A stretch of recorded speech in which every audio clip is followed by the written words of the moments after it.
윤석열 대통령이 6.25 전쟁 73주년을 맞아 피 묻은 군복의 의미를 기억해야 한다며 강력한 힘만이 진정한 평화를 보장한다고 말했습니다.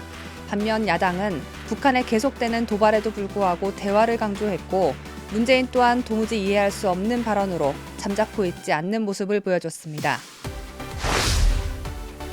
성산납쟁이로 유명한 이준석의 아빠 친구인 유승민이 윤석열 대통령을 향해 뻥을 치고 있다고 말해 논란입니다. 윤 대통령이 대체 어떤 뻥을 치고 있다는 걸까요? 그나저나 존재감 없는 유승민은 왜 이렇게 매번 나대는 것인지 그 이유를 알아봅니다. 오늘은 이렇게 두 가지 소식 준비했습니다. 저는 10초 후에 돌아오겠습니다.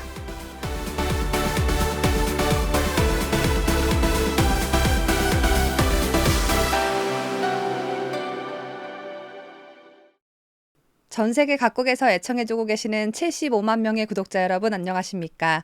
6월 26일 월요일에 전해드리는 뉴스데일리 베스트 시작합니다. 어제 6월 25일은 북한 공산군이 38선을 넘어 남한 땅에 쳐들어와 전쟁을 일으킨 지 73주년이 되는 날이었습니다. 전쟁이란 우리가 원치 않는다고 하더라도 적군이 먼저 공격했을 땐 어쩔 수 없이 맞공격을 해야 하고 피해를 최소화하는 수밖에 없겠죠. 그렇다면 이 끔찍한 전쟁을 막으려면 어떻게 해야 할까요? 문재인이나 이재명 같은 애들은 북한에 돈이나 갖다 퍼주면서 굽신굽신거리는 것만이 전쟁을 막을 수 있는 방법이라고 하겠지만 윤석열 대통령은 강력한 힘만이 평화를 보장한다며 한미 동맹을 부각시켰습니다. 윤 대통령은 25일 페이스북에 오늘은 6.25 전쟁이 발발한 지 73년이 되는 날이다. 73년 전 오늘 트루먼 미국 대통령은 위기에 처한 대한민국의 자유를 수호하기 위해 참전을 결정했다면서 미군 178만 명을 포함해 유엔군 195만 명이 우리의 자유를 지키기 위해 한걸음에 달려왔다.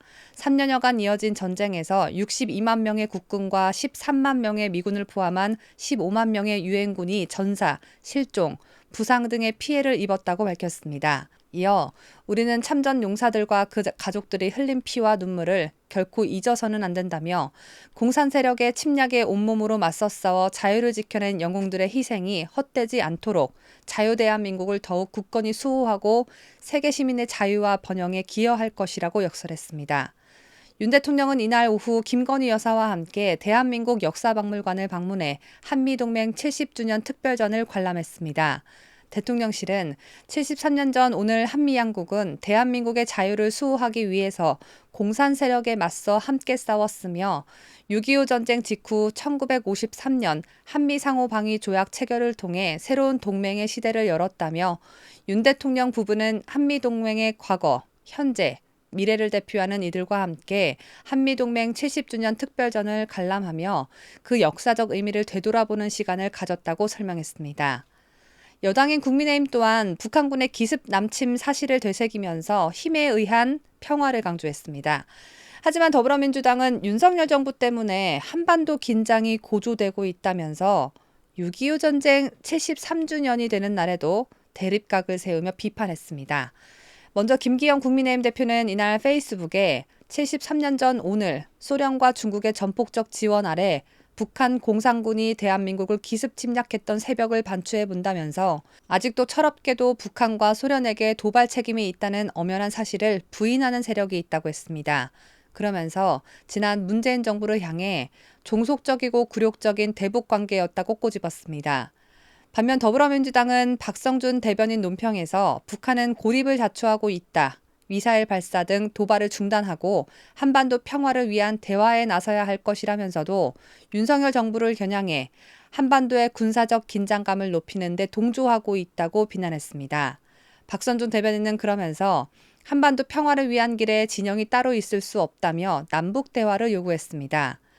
허구한 날 미사일을 쏴대는 북한에 대해 대비태세를 갖추고 우리에게 힘이 되어줄 수 있는 나라와 동맹을 맺는 것은 국민의 안위를 위해 우리 정부가 해야 할 당연한 일인데 긴장감을 높이는 데 동조하긴 뭘 동조한다는 겁니까?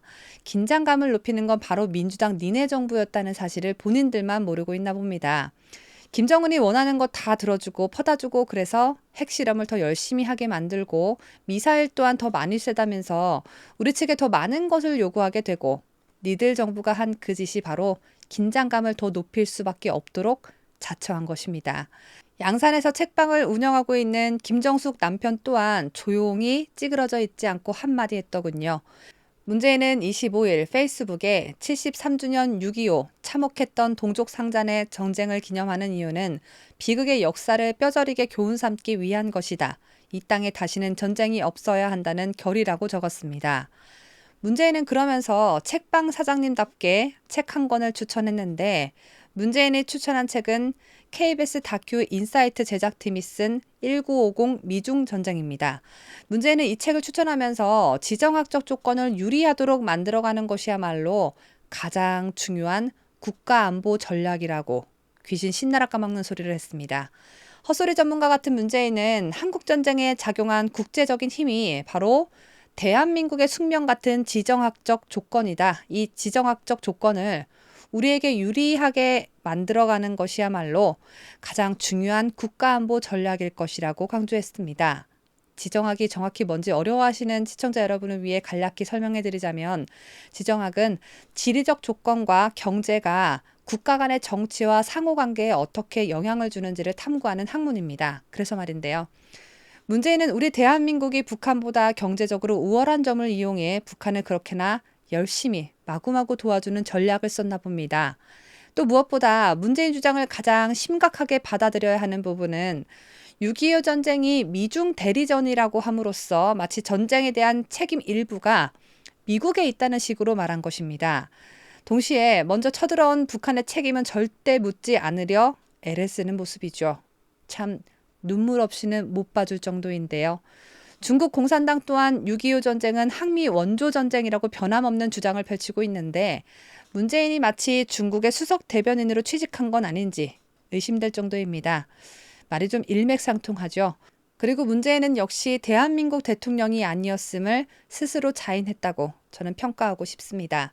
전직 대통령이라면 북한의 책임을 은폐하고자 하는 이딴 발언들 말고 보훈에 대한 메시지를 먼저 내지 않았을까요?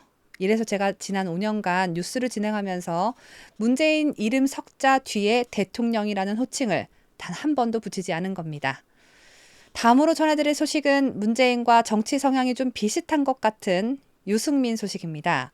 유승민 이 사람도 문재인처럼 문제의 본질은 파악 못하고 허구한 날 윤석열 정부 비판만 해대고 있거든요. 유승민이 최근 대학 수능과 관련해 교육당국과 사교육 업체를 이권 카르텔로 의심한 윤석열 대통령을 향해 증거도 없이 카르텔이 아닌 것을 카르텔이라고 뻥을 치고 있다고 했습니다. 거짓말도 아니고 뻥이라니. 유승민이 정신 상태가 아무래도 갈 때까지 간 것 같습니다. 유승민은 24일 자신의 SNS를 통해 공정거래법 제40조가 당연위법으로 금지하는 부당한 공동행위, 즉 담합이 바로 카르텔이라며 당연위법이란 잘잘못이나 찬반 양로를 따질 것도 없이 그 존재만으로 위법이라는 매우 강력한 선언이라고 설명했습니다. 그러면서 이 위법에 대해서는 매출액의 100분의 20 이내의 과징금과 3년 이하의 징역 또는 2억 원 이하의 벌금을 부과하며 공정거래위원장은 검찰총장에게 고발해야 한다며 이상이 카르텔에 관한 법의 기초상식이라고 이 세상에서 지가 가장 똑똑한 사람인 양 카르텔에 대해 설명했습니다. 유승민은 대통령이 교육당국과 학원을 이권 카르텔로 규정했다. 노조와 시민단체를 카르텔로 규정하더니 이제는 교육부와 학원을 카르텔이라고 한다며 보통 사람도 아닌 행정부의 수반인 대통령이 공공연하게 카르텔이라고 지목했음에도 불구하고 공정거래위원회와 검찰은 꼼짝도 안 하고 있다고 했습니다. 그러면서 학원 매출액의 100분의 20 한도의 과징금을 부과하고 교육부, 교육과정평가원, 학원의 카르텔 가담자들에 대해서는 3년 이하의 징역 또는 2억 원 이하의 벌금으로 철퇴를 가해야 할 텐데 말이다 라고 했습니다. 유승민은 또 카르텔의 증거가 없으니 교육부가 나서서 사교육 카르텔 신고센터를 2주간 운영한다고 한다며 억대 시계나 엄청난 근로소득은 카르텔의 증거가 될 수 없으니 지금부터 증거를 수집하기 시작한 모양이라고 조롱하기까지 했습니다. 이어 대통령의 언어는 천금의 무게가 있어야 한다며 대통령의 말에 인플레가 심하면 대통령은 양치기 소년이 되어 국민의 신뢰를 잃게 된다고 경고까지 했는데 그러는 유승민 씨는 국민의 신뢰가 그렇게 두터워서 대통령은커녕 대통령 후보도 못 해보고 심지어는 경기도지사 후보에서도 탈락하셨습니까? 더군다나 자당 대통령이 뱉은 말 꼬투리 잡고 그렇게 물고 늘어지면서 아니 대체 국민의힘엔 왜 그렇게 꼭 붙어 있는 건지 도무지 이해가 되지 않습니다. 제가 혹시나 해서 유승민이 아직도 국민의힘 소속인지 찾아봤는데 여전히 국민의힘 당적을 가지고 있더군요. 이 인간도 이준석이랑 세트로 날려버려야 하는데 참 골칫덩어리가 아닐 수 없습니다. 윤 대통령은 교과 과정에서 다루지 않는 문제를 수능에서 출제하면 사교육에 의존하라는 것이 아닌가. 교육당국과 사교육 산업이 이권 카르텔이냐라고 했지 카르텔이다라고 완전히 규정 지은 건 아닙니다. 설사 카르텔이라고 했을지언정 학교에서 배운 적은 없고 학원에서 배운 내용은 수능 문제로 출제됐다. 그렇다면 당연히 이권 카르텔로 의심할 수도 있는 것입니다. 그리고 가장 중요한 건 야당이 대통령 흠집 잡고 여론을 호도하기 위해 수능 대혼란 어쩌고저쩌고 말을 만들어 선동하고 있는 것일 뿐 교과서에 나온 내용만 수능 문제로 다뤄야 하는 건 지극히 상식적인 이야기입니다. 제가 어제 운전을 하다가 신호등이 중에 이렇게 써져 있는 현수막을 봤습니다. 받아야 미안해. 대통령 잘못 뽑아서. 후쿠시마 오염수 관련 내용으로 윤석열 정부를 비판하는 내용입니다. 저는 우럭도 그려져 있고 첫 문구가 받아야 라고 되어 있어서 횟집 광고인 줄 알았는데 작은 글씨를 들여다보니 진보당이 써붙인 현수막이더군요. 진보당은 윤 대통령을 뽑지도 않았을 텐데 그렇다면 미안할래야 미안할 수가 없겠죠. 애초에 하고자 하는 메시지의 전제 조건 자체가 틀려먹은 것입니다. 유승민도 마찬가지입니다. 비판을 하기 위해 무조건적으로 말도 안 되는 메시지를 어거지로 만들어서 윤 대통령 공격하면 유승민 네 존재감이 엄청나게 커지기라도 합니까? 존재감 그렇게 부각시키고 싶다면 차라리 자진탈당 선언을 하세요. 그럼 이 땅의 모든 기자들이 당장 달려가서 취재해주고 기사도 써주고 무엇보다 비정상이 아닌 정상으로는 보여질 겁니다. 유승민 유튜브 들어가 보니까 윤 대통령과 현 정부 비판하는 동영상이 가득하던데 국민의힘 소속이 아니라면 그나마 좀 정상적인 인간으로 보여지지 않을까요? 월요일 시작부터 문재인이랑 유승민 소식 다루느라 힘이 쏙 빠지네요. 제가 준비한 소식은 여기까지입니다. 끝까지 시청해주신 여러분 대단히 고맙습니다.